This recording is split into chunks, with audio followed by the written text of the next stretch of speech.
不是因为采访，邱小芬说自己会尽量避免闯入丈夫创作的场域。老师，那个娃娃的头稍微往下看，再配一只猫，这样2个怜悯的眼神相望。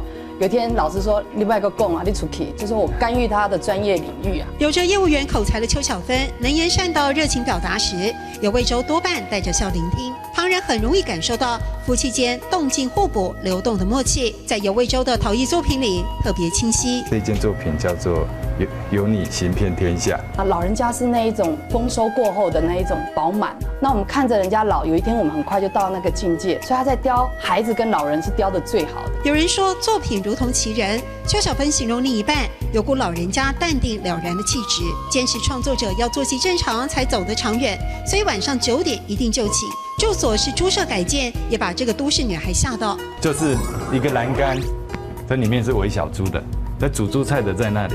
内在安定，哪里都能生活起居，而牵手有伴，走到哪里都不是挑战。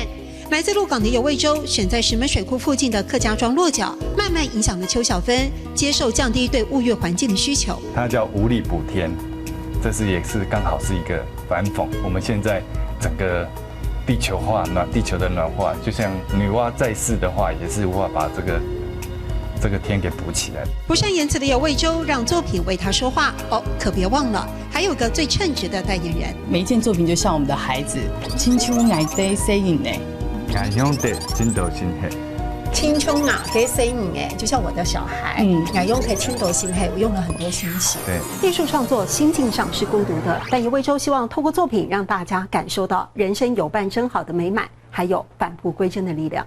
青葱啊，给谁你哎，眼用可以青豆心黑，青葱啊，给谁你哎，眼用可以青豆心黑。